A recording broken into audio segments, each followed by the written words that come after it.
Ladies and gentlemen, welcome to the Josh and Jason Monday Christian and Conspiracy Podcast Show. I am your host, Josh Monday. If you don't know me, I'm a Christian rapper, devoted husband, and Army veteran. I'd like to introduce you to my co-host. He's a Christian, devoted husband and father, and our football coach. What's up, Jason? How's it going, What's brother? up, man? How's it going? How's everything? Yeah, like you said, football coach. I'm right now. It's more of that now. So we just came out and kicked butt this weekend. So we're teaching our boys how to get our stuff together. They're buying in on the program. So that's what you really want. You want them to buy in and make sure that they're coming up strong and being confident in what they're doing. Awesome. And guys, we have a very, very special guest for you. Okay, guys. Richard Gage. He's part of the American Institute of Architects. He's a 30-year San Francisco area Bay architect and a member of American Institute of Architects. He is the founder and former CEO of Architects and Engineers for 9/11 Truth. He now leads the charge for a new World Trade Center investigation at richardgage911.org. Mr. Gage became interested in researching the destruction of the World Trade Center's high rises after the hearing the startling conclusions of a reluctant 9/11 researcher, David Ray Griffin, on the radio in 2006, which launched his unyielding quest for the truth about 9/11. The organization he founded, AE 9/11 Truth, now numbers more than 3,500 architects and engineers demanding a new investigation into the destruction of all three World Trade Center high-rise buildings. I welcome you guys. Richard Gage, thank you so much for joining us. We really appreciate you coming on to our podcast. Oh, you are so welcome, Josh. And also, Jason, it's my pleasure and my honor and my duty to get the truth out there to everybody about what happened at the World Trade Center on 9/11. And you know what? Like I said, our very first podcast was on 9/11. So we've gone over a lot of the conspiracy, guys. It was us and Dangerous World podcast. We went through all the conspiracy stuff. And if you guys want to go back to that and you want to check out the conspiracy theory part, you guys can go back and check that out. But this is a subject matter expert it's like bringing on Gary Wayne to talk about certain issues. This gentleman is definitely subject matter expert on this on 9/11. So without further ado, I would like to just have Richard kind of go over that, the David Ray Griffin thing, what kind of brought you to 9/11 and what opened up the door for you. I don't know if you have any, are you Christian? Do you follow the Bible? Are you a Christian? Oh, yeah. Okay. You betcha. So if you could, just kind of go over how you got into 9/11, what got you interested, and also, your back. I kind of went over your background, but if you can kind of go over a little bit of your background and show people, exactly what's going on with you. Yeah, I was shocked it was March 29, 2006. I had never heard any alternative theory as to how these towers came down, or that there was a third tower that came down. Most people don't even know. In fact, most architects and engineers know nothing about the third worst structural failure in modern history. And I was one of those until David Ray Griffin was being interviewed by Bonnie Faulkner in the San Francisco Bay Area on KPFA, her Guns and Butter show, which is still getting put out there. All of her shows are incredible. They go into the deep state operations and look way beyond many other investigators. So here's David Ray Griffin, a theologian, talking about the explosive testimony that was provided by Professor Graham McQueen. In 2005, the New York Times was the city was forced to release these oral testimonies of these first responders, 500 of them, over to the New York Times because they had sued him. And all of a sudden, Professor Graham McQueen, who read 12,000 pages of testimony, looking to say, well, what do they say in there? Well, turns out that now 156 of these first responders are talking about explosions at the World Trade Center, and most of them before the towers came down. This is an amazing set of testimonies. And I didn't know anything about it. I swallowed the official narrative hook, line, and sinker from 9/11, watching it on TV. And, I wanted to go into Afghanistan and Iraq and get those bastards who did this to us. I was fully on board. I was doing my patriotic duty to support the troops. And little did I know that we were lied to about the whole thing. I mean, this was a huge shock to me. And it started coming down on top of me, listening to the evidence provided by Dr. David Ray Griffin. So, what was I learning? I learned that there was a third tower that came down on 9/11. What are you talking about? I'm saying to him, a third tower? No way. I would know about a third skyscraper that collapsed on 9/11. I'm an architect. I'm one of 90,000 members of the American Institute of Architects, and we did not get one bulletin on this, the third worst structural failure in modern history after the Twin Towers. So here he was telling me, yeah, it's a 47-story skyscraper. It drops down after witnesses hear explosions.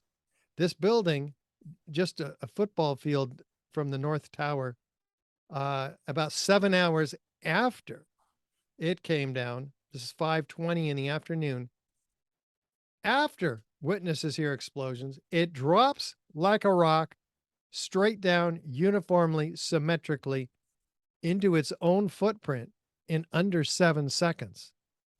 Now, this is free fall acceleration.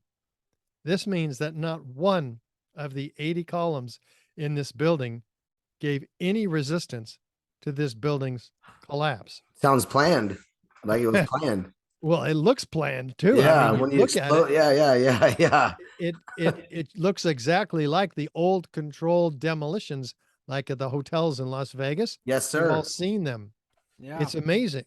It's just smooth, sudden, and symmetrical.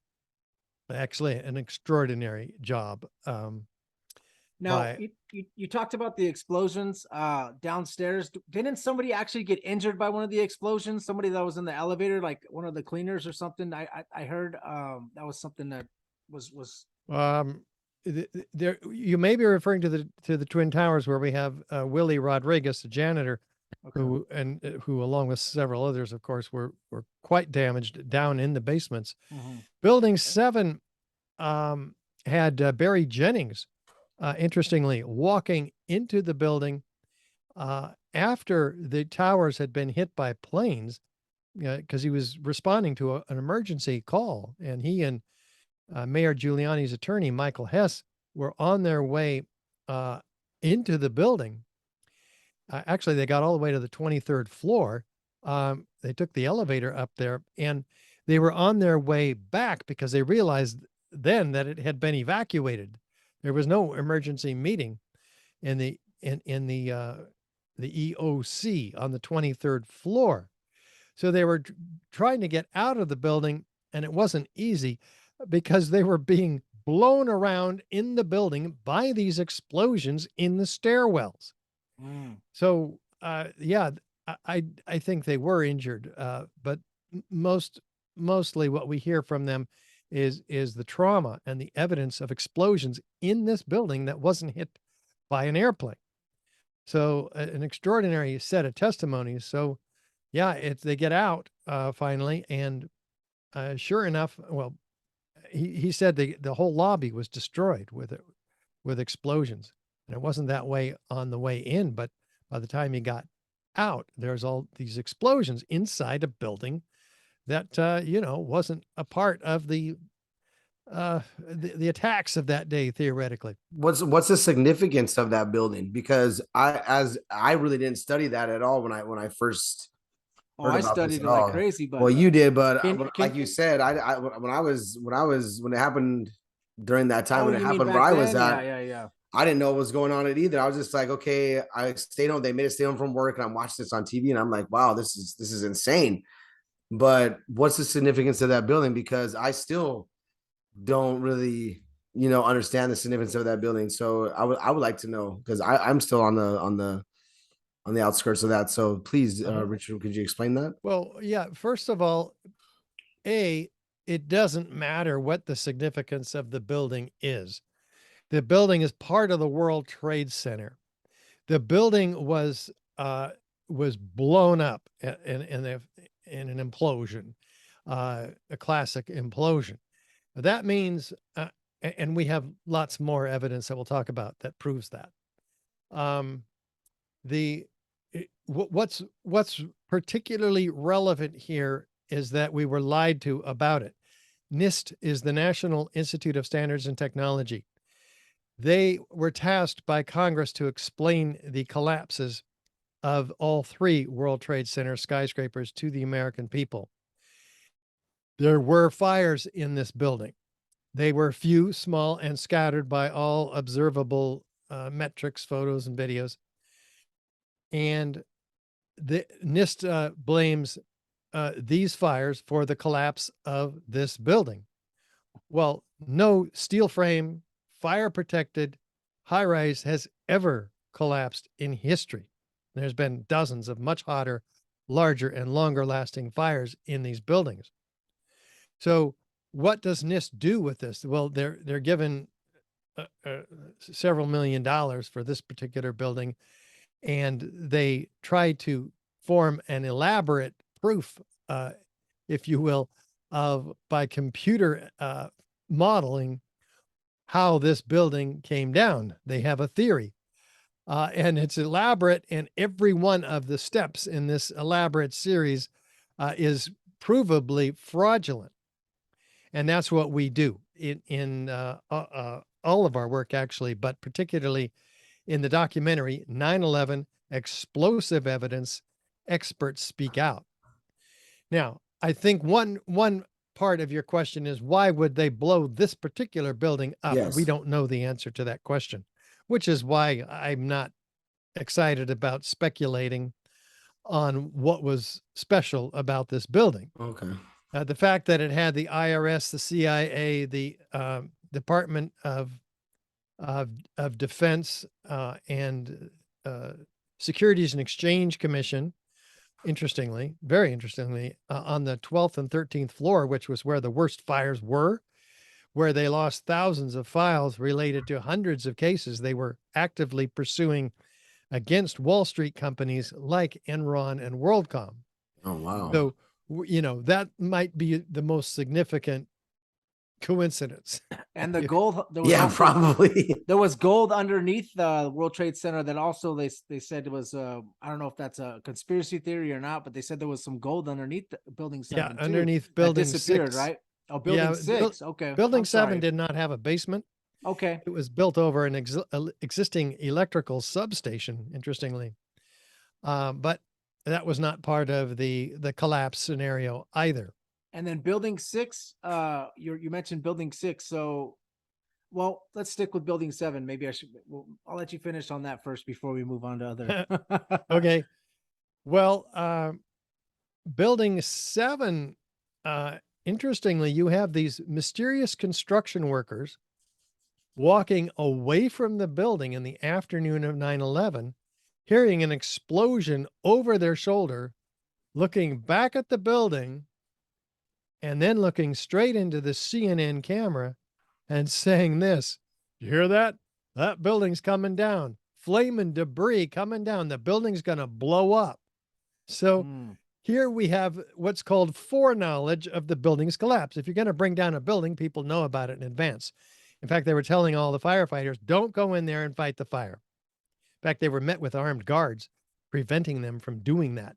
Captain Richard Patterson of the New York Fire Department is a direct witness, he and his chief, of these paramilitary people, keeping him from even going in the building to evaluate the fires in it that were visible on the outside. The reporter also said building 7 has collapsed like a half an hour before it happened as well, right? The English reporter for BBC. Yeah. The BBC announced the collapse of this building 20 minutes before it even happened. It was actually behind her when she said it, which is crazy. Yeah, it's standing behind her. Still standing. So This it's Sure so enough, interesting. well, does this make them? They apologize for this grievous error, citing the confusing events of the day. I mean, what are they, psychic or what? What's Mhm. really going on here? You know, they just had it. They had it mixed up. They they got the word out there too early in some cases. In fact, it happened at CNN as well. They announced the collapse of a 50-story building at 10:40 at 11:15. And they said the firefighter came by and told him a 50-story building went down. Well, there was no 50-story building that went down. There was no other building that went down in the morning. There was some damaged buildings, but not 50-story buildings, not 47-story buildings like Building 7 was. So had the building come down at that time, we would have probably not have any videos of it because it would have been completely obscured by the massive dust cloud Yeah. released from the pulverized concrete of the destruction of the Twin Towers, which we'll be getting to. So some people theorize that the building was supposed to come down at that time with controlled demolition, and it didn't.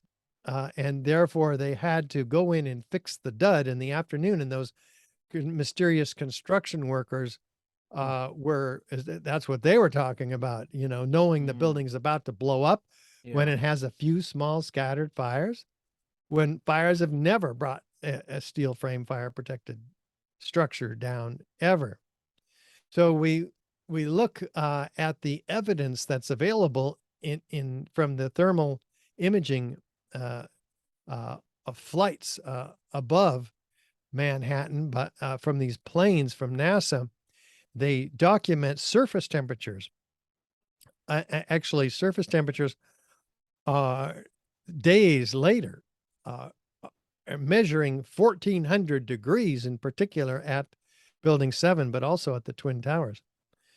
Well, wait a minute. 1,400 degrees Fahrenheit is about the hottest office fires you can get um, in a naturally occurring situation. So but there's no office fires on the surface of this pile. So what are they measuring? They're measuring something much hotter, way deeper down in the pile that's cooling off to about 1,400 degrees by the time it reaches the surface. Yeah. Well, what could that be? Well, the first responders are talking about molten steel flowing down the channel rails like lava from a volcano. The buckets of the crab claw excavators are picking up uh, debris that's dripping with molten metal Wow. out of it. And we have pools of molten iron, a river of molten steel, says Leslie Robertson. He saw with his own eyes. He's the structural engineer of the World Trade Center. So you have all of this evidence of extreme heat. Didn't the And fires last all the way till December? That's what I heard some reports that those yeah, fires, yeah, all the December way. 19th. Is that It was the, normal? Is that huh? normal for? Is that normal for like I don't know. Well, no building has ever gone down, so I guess we have no hasn't gone down because of a plane hitting it. But Yeah, is right. it normal for like let's say like if a building did collapse, let's say for I don't from office fires or whatever, if is Never it has like normal? that though. I know, but there had to be like a building that's gone down at least somehow. I know not from fires, but is it normal for that to go for that long? I thought that was like extremely odd that it lasted all the way till December. It had to be No, some kind of like you said, something else there, which and you're we're gonna get gonna, into. yeah, we're gonna get right into that right now. In fact, because the on the through every dust sample collected and analyzed by the U.S. Geological Survey, who did a whole particle atlas in 2006, documenting the contents of all of this toxic dust. Well, 30% of it is concrete. Well, that's fascinating. We'll come back to that. But also, there's this huge number, billions of previously molten iron microspheres, about the diameter of a human hair, 4 tons of them all together by extrapolation. Mm. They don't know where they came from. They document them very carefully. Molten iron. Now, we haven't used iron in our skyscrapers for 100 years. Where is molten iron coming from? How does it get to be spherical? Well, uh, we, we'll talk about it now. Thermite is an incendiary used by the military to cut through steel like a hot knife through butter. It issues what? Molten iron at 4,000 degree temperatures. Wow.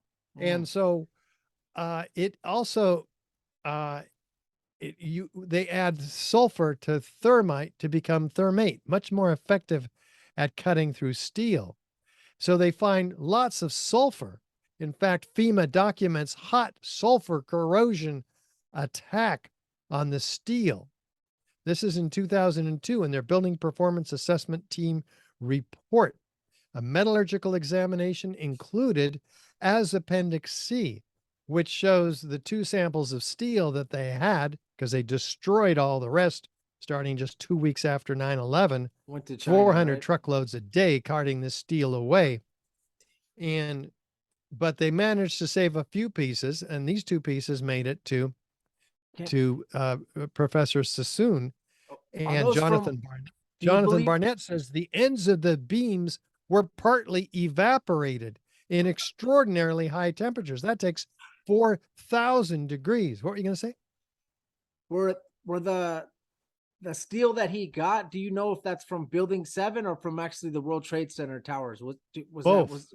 Both? He had Okay. 1 piece from each, very Okay. well documented. Okay. The So piece that's from World that's Trade what we Center. need. Because if Yeah. we saw that Building 7, obviously, I mean, if you don't think that thing free falled and I mean, that's just an obvious one. I think obviously the World Trade Center towers did too, but if I'm glad that he had all 3, so that that thermite Well, was sulfur, involved. but also sulfur stinks really bad. So was there like anybody saying Oh, that yeah. it smelled like sulfur, like Yeah. in the air?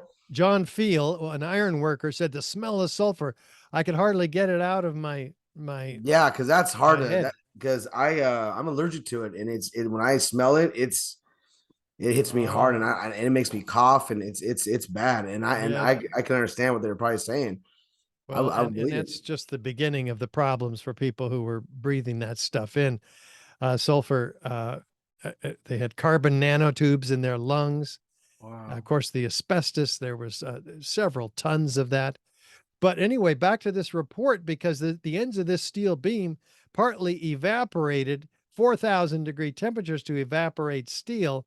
We're now talking about thermite, and only thermite that can do this. Concrete had melted. I didn't even know concrete could melt. It takes 3,200 degrees Fahrenheit to melt concrete. And yet in the police museum downtown, you have this exhibit of melted concrete, which flowed around everything in its path. The exhibit says, including a handgun from Building 6. So yes, we have this phenomena at Building 6 as well. Very interestingly. But you have silver dollar size holes in this hot sulfur corrosion attack on the steel. Well, NIST is asked in their very frequently asked questions, where did the sulfur come from? When they just throw out something so stupid, they say, well, gypsum board has sulfur in it. No, gypsum board has calcium sulfate. It doesn't turn around and attack the steel that for 100 years it's been designed to protect, and does a very good job. It's not going to do the opposite, also. right? Yeah. And so was the 9/11 commission the one that hired NIST?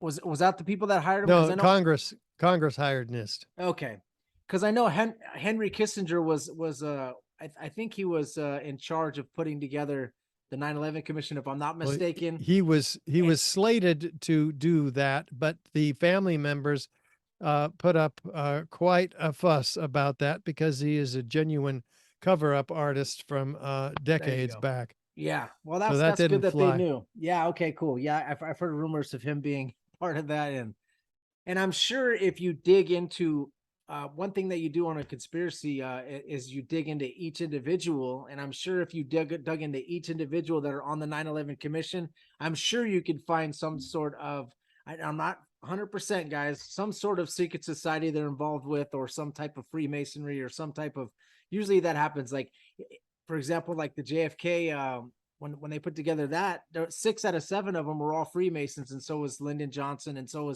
they're all together on it, right? So it just, I'm sure if we dug into it, I have some notes on that, but I'd rather you keep going with the building parts. I don't We don't want want to talk about.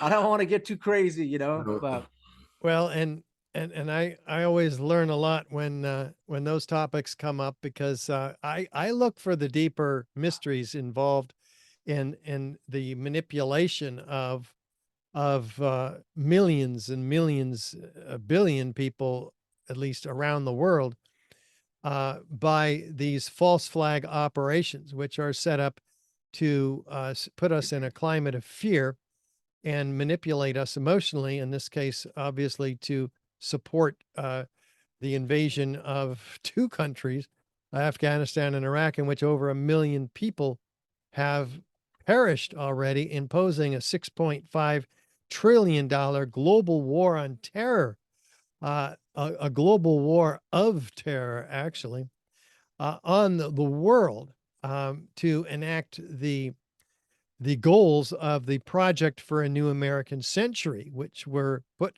on the website of PNAC a year before they came into power. This neocon think tank, where these individuals who put this website together were brought in with the Bush administration, and their goal was to a vast increase in the military budget, Pentagon budget, and a regional hegemony in the Middle East. But they said, absent a catalyzing and catastrophic event like a new Pearl Harbor, yep. these goals will likely take a long, long time. And so you got Bush writing in his diary the next morning, today we had our new Pearl Harbor, or the morning after, I guess it was. But anyway, I digressed because, you know, Okay. these things are set up years and decades in advance. Even I think the president, I mean, for example, I believe the presidents are all chosen as well years in advance, and they make sure they line them up, and they're groomed and brought up to be in those positions. And I definitely believe it. I believe it is a selection, you know, and not an election. That's why it's just crazy. But anyways, let's continue. But I do have better luck sticking with the forensic evidence and eyewitness testimony, because that's what's going to convince those whom we need to convince that haven't been willing or able to see the evidence yet. Part of that evidence is the evidence of unignited thermite. We talked about evidence of ignited thermite in the extreme temperatures, and the USGS finding molten iron microspheres, 4 tons of them, previously molten iron. Well, by the way, how do you get molten iron microspheres? I mean, what does that mean? Thermite, we talked about it. This incendiary works by means of heat, produces molten iron at 4,000 degree temperatures under explosive conditions. That is liquid that would aerosolize. Aerosolized liquid forms itself into spheres by surface tension. So that's like, you know, raindrops. They're spherical. So out of a spray bottle, you get spheres. So that's, and then they cool and they fall with all of the dust. Now, there are cars whose roofs are toasted all around the World Trade Center. And so what could, in this very high heat event, what could account for that? Liquid falling molten iron microspheres in an extremely hot, coming out of an extremely hot, hellish environment, like the destruction zone of the Twin Towers, which are so hot it's causing beams to just melt in half, not melt in half, but fold in half like noodles. Yeah. there's so much evidence of that. It's in the World Trade Center Museum itself. But the evidence of unignited thermite is found by a team of 8 international scientists led by Niels Harrit in Copenhagen. And what do they discover in the 7 independently collected samples sent to them? They find these curious red-gray chips, red on one side, gray on the other. The largest of them is about a 1/16 of an inch long. They're fluid applied, very apparently because of the dual layer there. They thought they were paint. They look like paint. They look like primer paint, I as a saw matter that of before, fact. yeah. But they're attracted by a magnet. So in the baggie, the magnet is so it obviously has a high iron content. They get real curious. They do X-ray energy dispersive spectroscopy. What does that reveal? The ingredients of thermite in the red layer, which is iron oxide and aluminum powder. That's the 2 ingredients of thermite. So, man, they get real curious. What's thermite doing in the paint in the World Trade Center dust?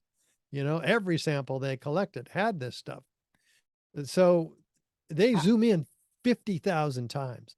And what do they find? Nano-sized particles of iron oxide and aluminum powder set in, this is particles 1,000 times smaller than the diameter of a human hair. Mm-hmm. This is very sophisticated stuff. It's set in a matrix of oxygen, silica, carbon, organic material, which is used in TNT to expand and knock things over. That's the explosive force. That's where that comes from. So, man, they get even more curious. They ignite one of these chips. And what do they produce when they ignite them? They ignite them in a heater, a differential scanning calorimeter, which shows that this is indeed active thermitic materials. Wow. They produce molten iron microspheres with the same chemical signature as the molten iron microspheres found in all the World Trade Center dust by the USGS and documented so well. In fact, R.J. Lee finds them also, an environmental consulting firm. So you see, we know where these molten iron microspheres came from. They came from these red-gray chips. As if we didn't know, they're found attached to partially ignited red-gray chips in all the in the many of the dust samples. So you see, this is a self-corroborating set of repeatable experimental data that could be used in a court of law to put away the perpetrators for the crimes of mass murder and treason in the crime of the century. Yeah. So how is thermite able to be like, does it need to be like in blocks? Does it need to be, can it be like painted on the outside? Can it be put in through, how would you set, those, you know, or how do you think it would be set? Like, what, let's say the people are cleaning the windows on the outside of the World Trade Center. Are they able to like paint the thermite on? Where do you think the thermite was located? Was it on the inside of the building, the outside of the building? What do you think? Probably on the most structural parts, right? So yeah, you got to get the incendiary on the steel, and you got to get it there with shaped cutter charges. There is examples of using thermite to bring down buildings. They are few and far between. It's very expensive. What they use is a shaped cutter charge. You can make this in your own backyard. You have to hold the material against the steel so it will cut through it. You can't just pile it around a beam or something, or paint it on these thick steel beams. So we have, in fact, evidence at the site of 45-degree cuts on the steel beams, lots of them. And this is what they do in controlled demolitions, because if you have a beam that's sitting on top of each other and you cut it, well, it doesn't go anywhere. But if they're I can't do it. Yeah, 45. I understand. Yeah, it's kind of like cutting a tree. You put a kicker charge on it and it kicks it right off quite easily. Because you said thermite was in On a every tree, single, yeah. You said thermite was in every single sample, so it had to have exploded and it just got on everything. You said nano all the way down to the nano size. So there must have been a ton of thermite, right? I mean, they'd have Well, to four place a ton. lot You're of it, saying right? 4 tons of this little stuff.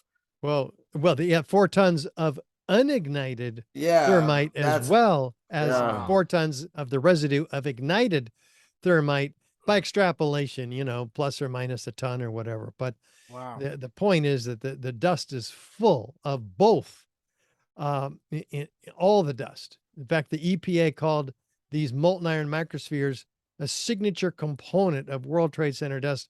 It's not even World Trade Center dust unless it has these previously molten iron microspheres, which they have no clue where they even came from. They don't even speculate, but the only possible source is thermite, which issues molten iron under explosive conditions, again, creating these spheres.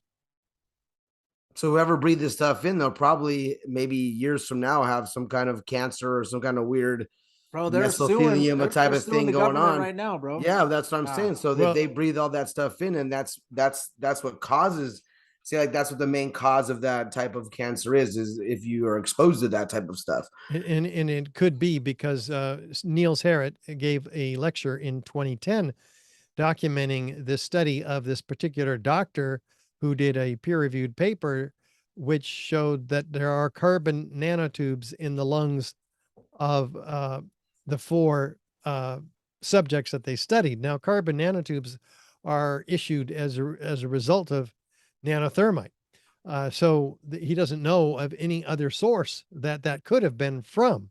Wow. So that's evidence right there. He believes of thermite. Is thermite like normally used when they do demolition, or is thermite military used?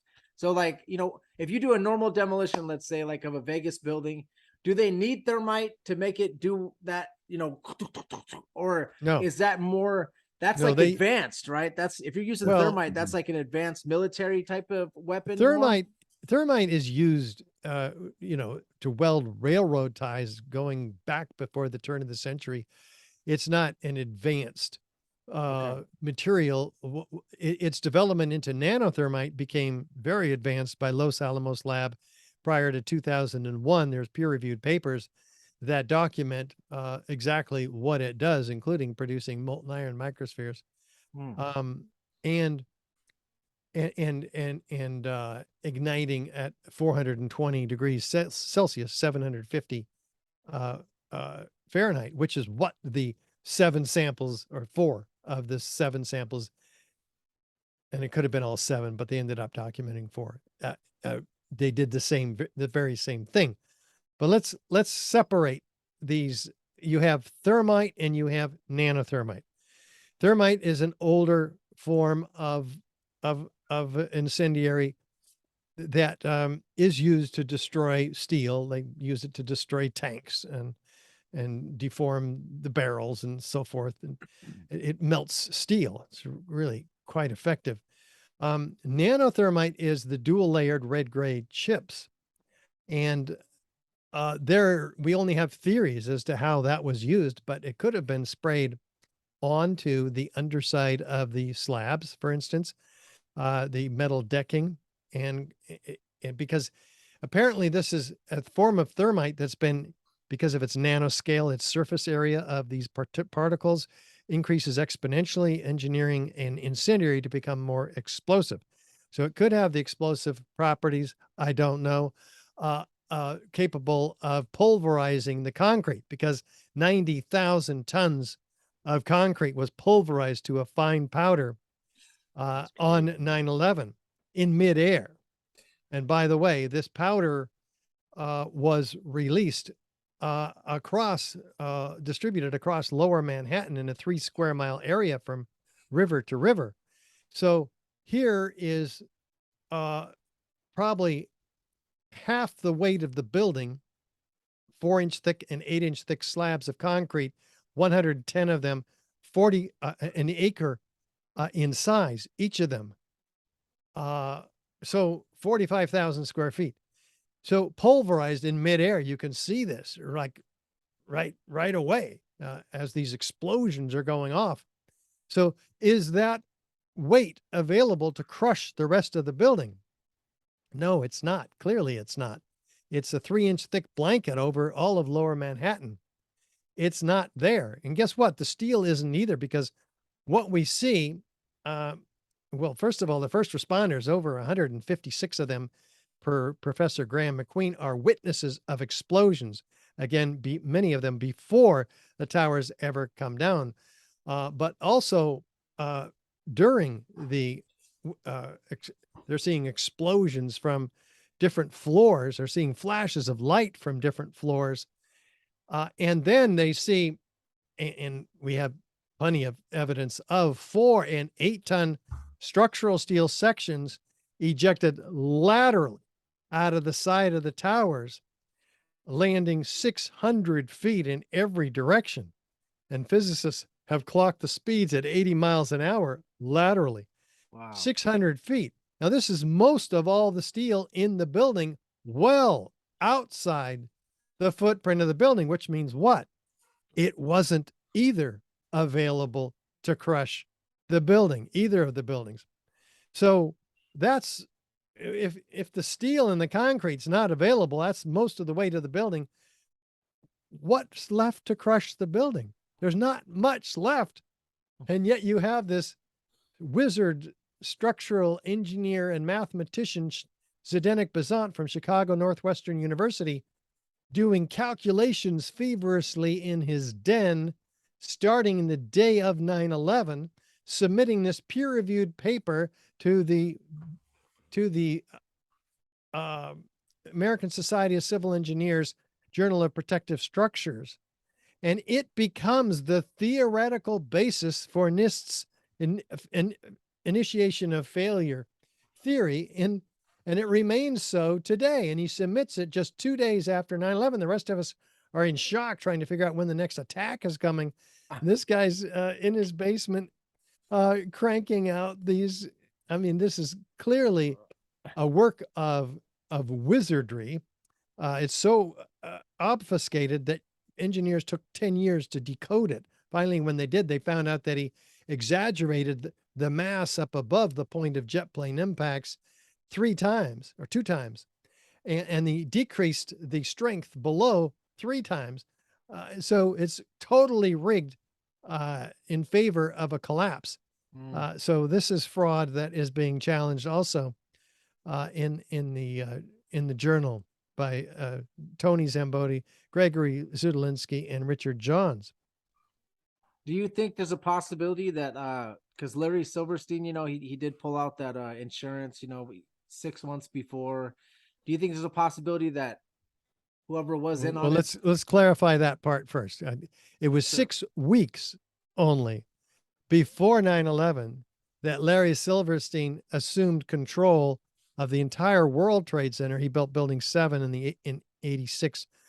But then he puts massive terrorist insurance that's never been on these buildings ever before, and in buildings that were required to be abated, the asbestos, by the way. A federal law required it. The Port Authority couldn't afford it because the buildings were only half full. And so here's Silverstein paying 125 million of his own money, leveraged that to 3.2 billion to purchase the rest of the towers. And yet it would have cost him another 5 billion just to abate the asbestos. This deal made no sense whatsoever unless he knew that his free asbestos abatement project would be unfolding on the morning of 9/11. Wow. And like I said, I do you believe that he was like, hey, you can hit it with the planes, but I need them to come all the way down. I need to make sure. I don't know, like, do you think that? Well, all the planes did obviously. All the planes did was break a few columns. Yeah, that's even what I mean. NIST acknowledges that 90% of the jet fuel burned up outside the building. Jet fuel, by the way, is just kerosene, so it doesn't burn any hotter than desks or chairs. Yeah. But the rest was gone in 10 minutes. It just simply started the fires. Yeah. So they weren't going to be bringing these buildings down. No, not the planes, but I think that do you believe that he basically said, hey, you guys could go ahead and crash the planes into it, but we need to take the buildings all the way down. I need to get paid for this. Or it was probably all set up before, right? I would think it had Oh, to it have been takes all months planned out. to. Yeah. Well, yeah, we're talking months, and dozens and dozens of operatives in these buildings. It would be easier if the buildings were only half occupied, which they were, and they Mhm. were moving tenants around, Yeah. and they had fireproofing upgrades. Interestingly, and perhaps coincidentally, the 5 floors below and the 5 floors above where the jet planes hit were subject to fireproofing upgrades the year before 9/11. Mm. So this is done work that's been exposed by Kevin Ryan, and the author of another 19 Suspects, by the way, Mm. which is a great, Great gives us read. great insight into some of the others who might really have been engaged in bringing down the towers. That's interesting. I had a question, but I lost my train of thought. But wow. So So why do the if they're doing that, then why even do the the Pentagon? Why do that at the same time if you're it's kind of weird to me that they well, that's what they said happened, but I wasn't there either. But this is just all of it was just weird to me. I'm like, man, this is after I saw everything come together, I was like, this isn't right. Like I didn't have it didn't take a scientist to start like it didn't take a genius after like 2 weeks, 3 weeks ago. You're like, this isn't right. This is none of this is right. What's going on right now? Why is this? And then I started hearing I started watching these videos getting deep into it. I was like, man, Well, it was this the is attack on the Pentagon that made this an act of war. yeah. This is extremely important because all of a sudden the laws of preservation of evidence aren't applicable. So they can destroy the evidence with impunity because this is an act of war, not a crime. So the illegal destruction of evidence doesn't apply. Also, the attack on the Pentagon invoked Article 5 of the NATO alliance, which required those members of the NATO alliance to defend the United States by attacking Afghanistan and Wow. Iraq. Yeah. So all that must have been part of the plan. Yeah. And then and then also the Donald Rumsfeld was talking about the 2.3 trillion that This is they the don't know day where it before went. 9/11. The day before, and then that's and- where is that where the accounting offices were that were like all the Well, let's evidence talk was about there, that. right? So Yeah. Dov Zakheim, the comptroller of the Pentagon, is behind Donald Rumsfeld, feeding him the numbers on September 10th. We can't account for $2.3 trillion. We're having a war on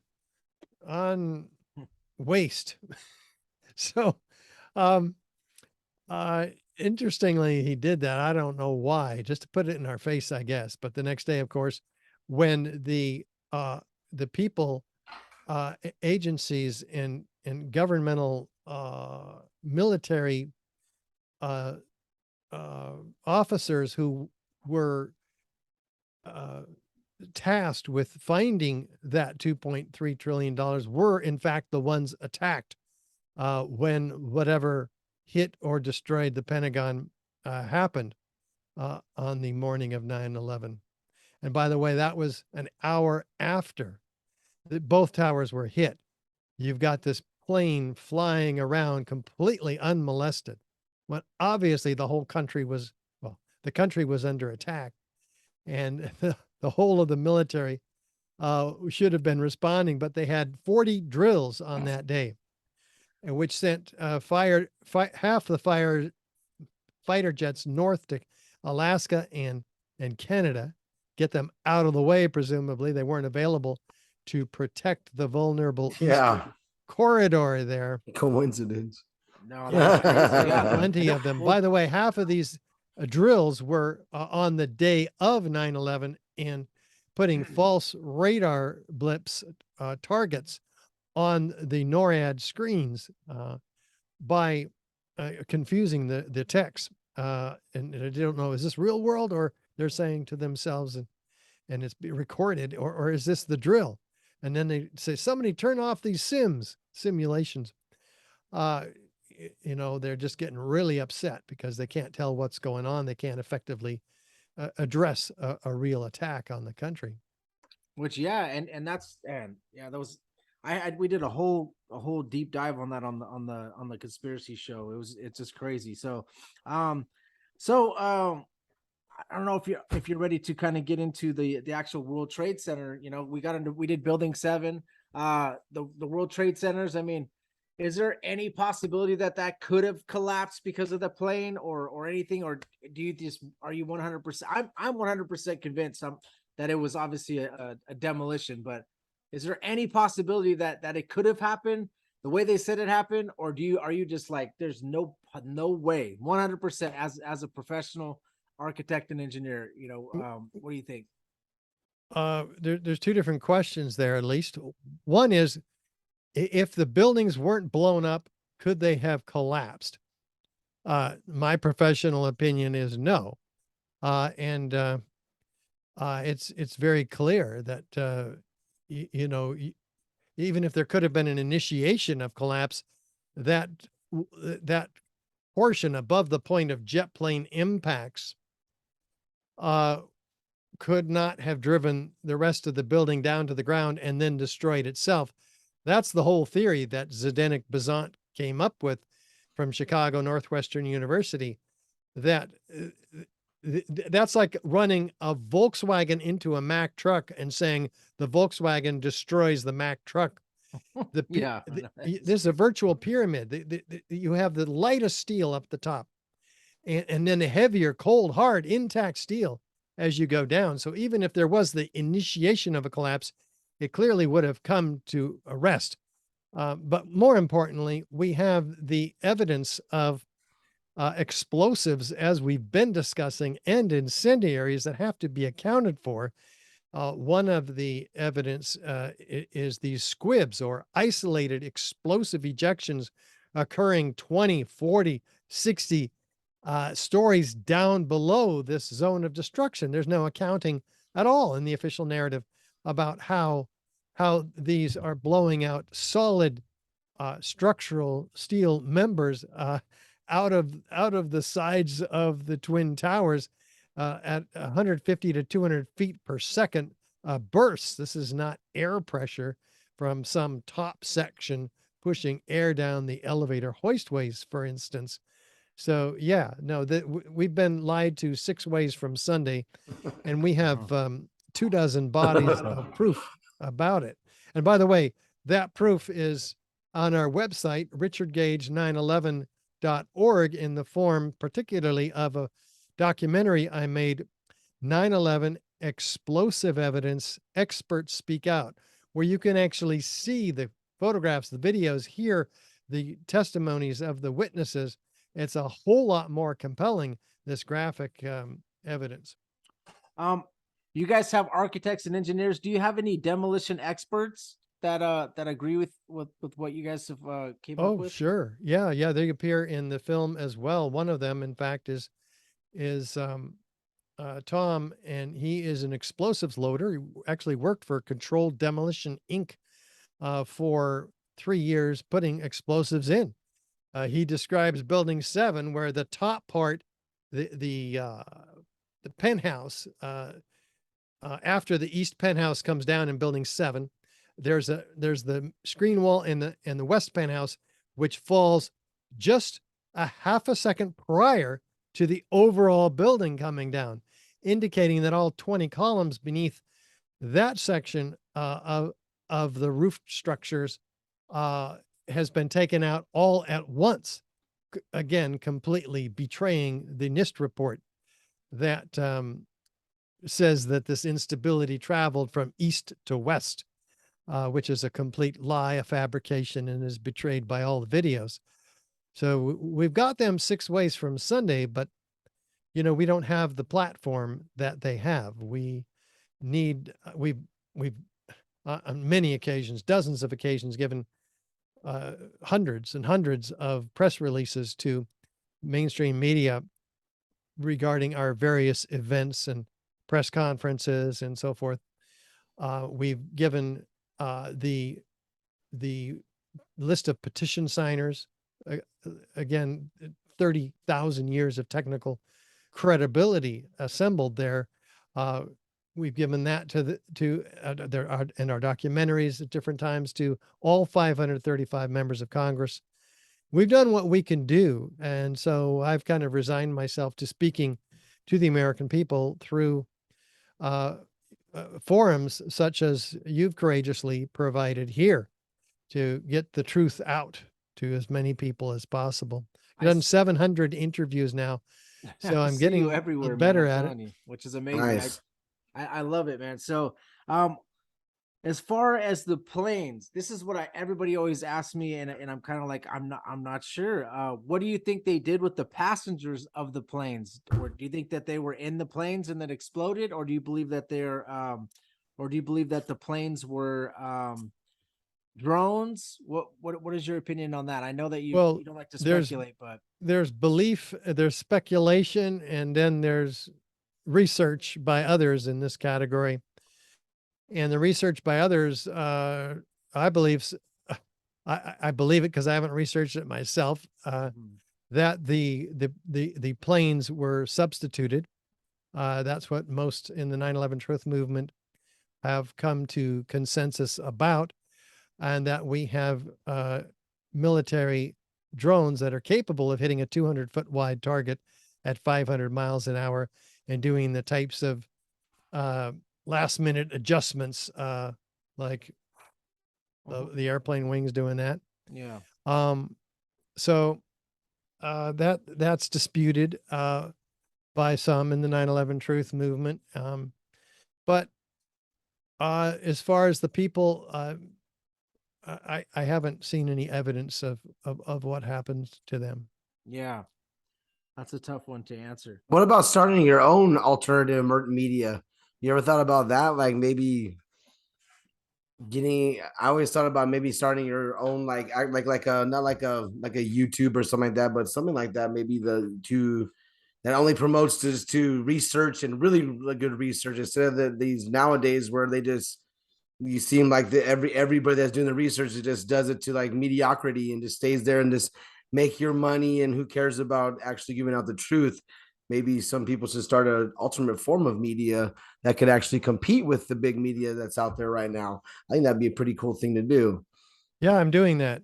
My wife and I, Gail, very courageous assistant, we are on podcast every twice a week. And right now we're making a film, so we had to back off a little bit, but we will continue again in November.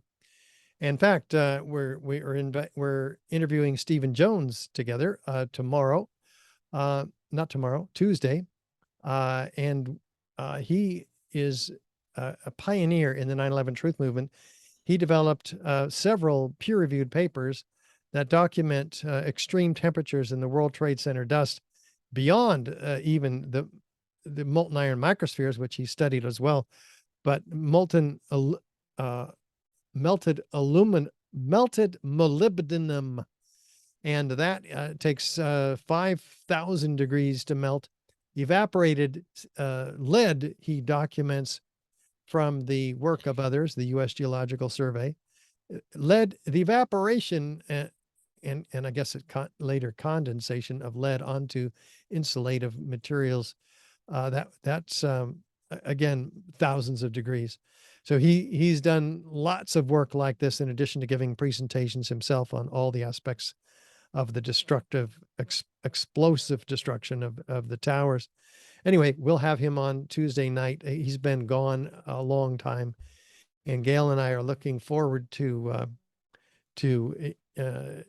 bringing him on. She collects the questions in the background and brings them to our guests later. So yeah, we're doing that now that I'm free from the constraints of the organization that I founded 17 years ago, Architects and Engineers for 9/11 Truth.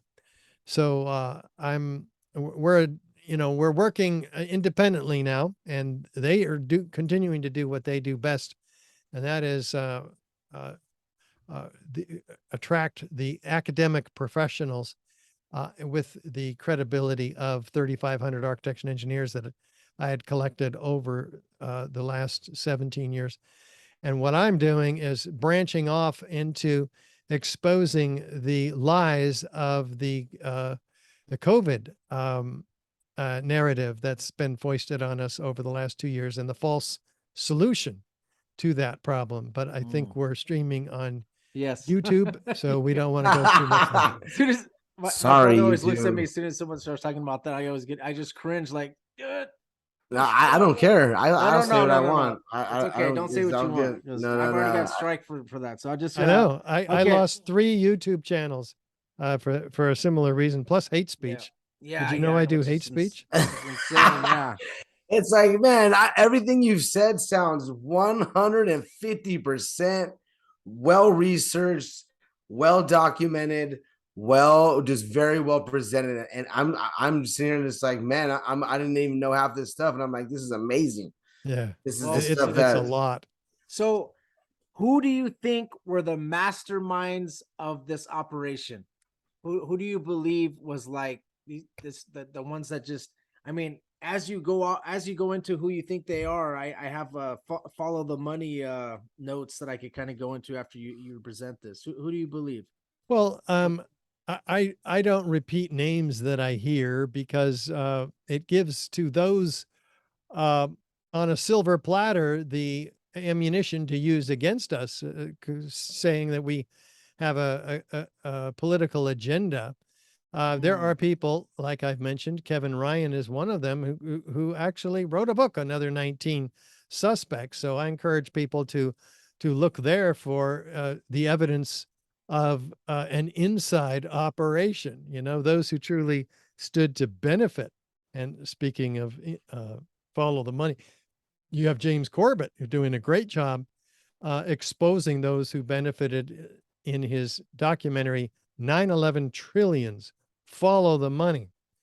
And he does a great job looking at the bond. There were billions of dollars in bonds that were due on September 12th. And that money was used. It was debt, and it was used to bring down the Soviet Union. So he documents that, and that didn't have to be paid back because of the heist. And there was a gold heist as well in the basements of the World Trade Center. 6, which was the Treasury Department. So yeah, there's huge problems that have yet to be addressed by the mainstream media at all, at any level. They're completely complicit in this by censoring the truth wherever it seems to appear. They just won't cover it whatsoever.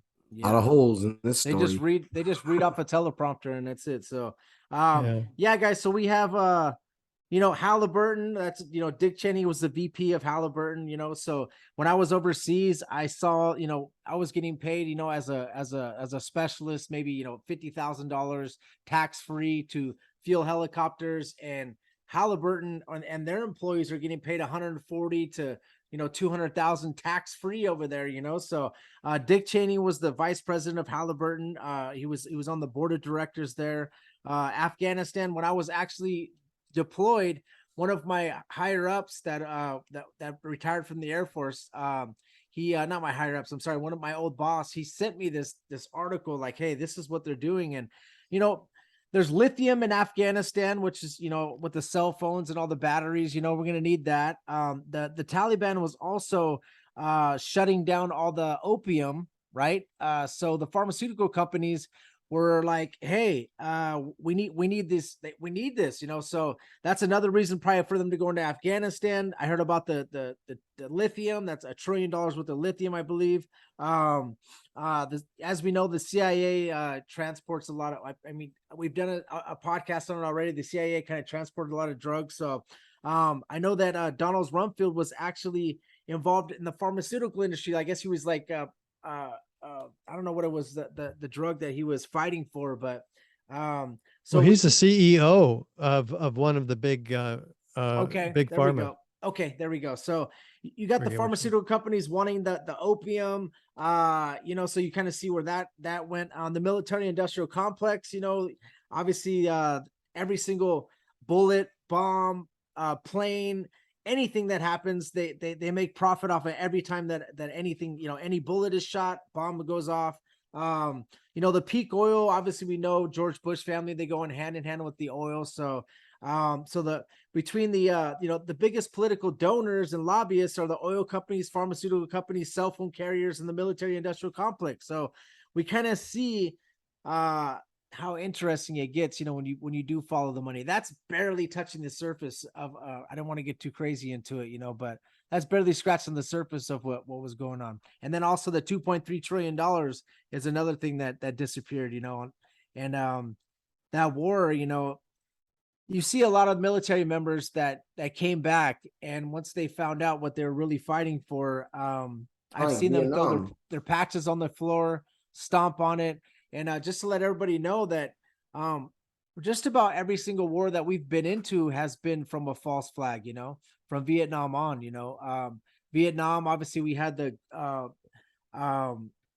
it was the man, I'm losing my train of thought on the Vietnam one. It was the Gulf of Gulf of Tonkin. I'm Tonkin. sorry, the Gulf of Tonkin. We had Vietnam, and then George Bush, when he went into war, there was actually a Kuwaiti, I think it was a Kuwaiti ambassador's daughter that went on TV and said, "Hey, they're taking the babies, they're throwing up. The soldiers are coming and grabbing the babies, putting them on the floor. The Americans are like, we need to get these guys." They also talked about all these military vehicles pulling up to Kuwait. They showed some satellite photos, and I guess those were not even real. So they just wanted to try to get America okay with us going in and fighting for Kuwait. And you know, false flags are happening at every time we're going into war, right? So same thing with 9/11. You know, if you guys just look into it, you know, you guys have to look into this. Don't just, you know, believe the mainstream media. And this is very, very important today because military members have died for this.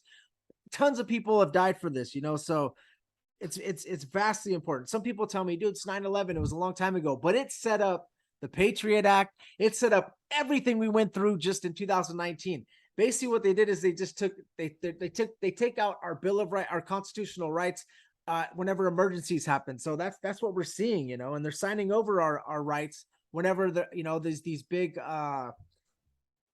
things happen. You know, I don't know what to say because we're on YouTube, but you can see that they set up the chessboards with 9/11. The New World Order set up the chessboard and they're ready to play after that. And everything kind of went into motion. And we saw that the birth pains got a lot stronger from 2019 on, you know? Yep, they did. And we have, yeah, in the last 2 years, it's getting even worse. And so for those of your listeners and viewers who want to see the parallels, they're striking between 9/11 and COVID. We've been doing presentations on that, but I'll give you just a couple of them. There's a climate of fear that's set up in each case. Terrorists, you know, in your own neighborhood, perhaps even.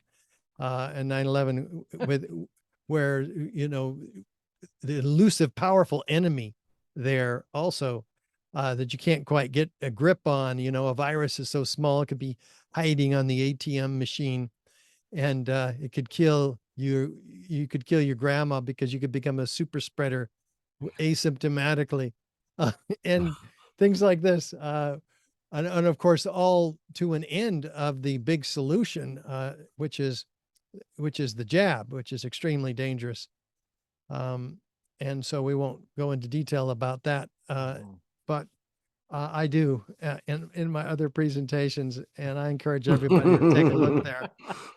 Yeah, with that, I've got to run, gentlemen. It's been awesome. Thank you for the opportunity. I appreciate you coming on. Seriously, I really do. Yeah, I thank you so much. We'll try to have you on again. Before, is there any last words you want to say for the audience before you take off that can help people? Yeah, do something. Yeah, you guys got to do something with this information. At least share it. I mean, here's a link with all the evidence on it. Richard Gage 911.org. And all you have to do is share that with every architect and engineer that you know, your elected representatives, your friends, colleagues. It's really important that the American people, they have the right to know that we've been lied to. If you withhold this from your family, from your friends, then you're responsible for that lack of transmission that could impact their life indelibly. Awesome. Well, at some point, if you could get, whatever guests you do have on, if you want to do some type of roundtable with us sometime with, Sure. with yourself and a few others, I'll try to find some subject matter experts as well. And I'll invite you back on, and maybe we'll have a roundtable where you guys can all, get into some real, the nitty gritty. But we always end it in prayer whenever we do any podcast. So let's go ahead and end this in prayer. So, Father God, in the name of Jesus, we appreciate everything you do for us. Thank you for giving us this clear connection. Thank you for introducing us to Richard and Gail, two wonderful, beautiful souls. They're trying to spread the truth. I just want to say, Lord, can you please just bless their marriage, keep them safe. They are literally unleashing information about all the evil. In Ephesians, you say to expose the evil. We know that in 1 Timothy 6:10, Lord, you say, for the love of money is the root of all evil, which will some coveted after. They have erred from the faith and pierced themselves through many sorrows. Lord, also you say you cannot serve two masters in Matthew, for either hate the one or love the other, or else you will be loyal to the one and despise the other. You cannot serve God or mammon, Lord. And that is like the spirit of money, Lord. And all these people that were involved in this, all this evil, I just want to ask you, you just put a legion of angels surrounding Richard and his wife, and also anybody that's involved in exposing these deceptions, Lord.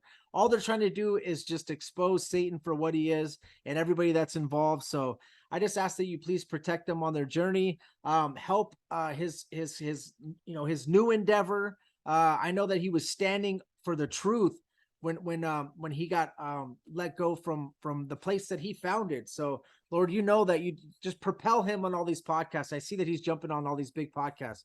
We need him to be propelled, Lord, to be able to expose these enemies of ours. So Father God, thank you so much. We appreciate everything you do for us, and we love you. In Jesus' name, amen. Amen. Amen. Richard, thank you. And Gail, if you're there, thank you so much. And like I said, we like to sometimes, Richard, we like to have roundtables with like 2 or 3 different guests. And if you have some subject matter experts, if you could shoot me some names, and maybe we can get you guys together to try to break this down even more and further. Let's do it, Josh. Thank you. God bless you. And thank you so much. We really appreciate you. Oh, thank you. And thank you for listening, guys. Please subscribe, hit the bell, and also go to richardgage911.org and check out all his information. He's got an amazing podcast. He's been on several different podcasts. It's right there. Please check him out. Also, you have a YouTube page as well. Can you guys please subscribe to that, and also comment, hit the like button so that you can get and hit the bell, so that way you get alerted every time that his videos come up, and also hit the bell for ours. Okay. Thank you guys. God bless you. We love you. And thank you for listening.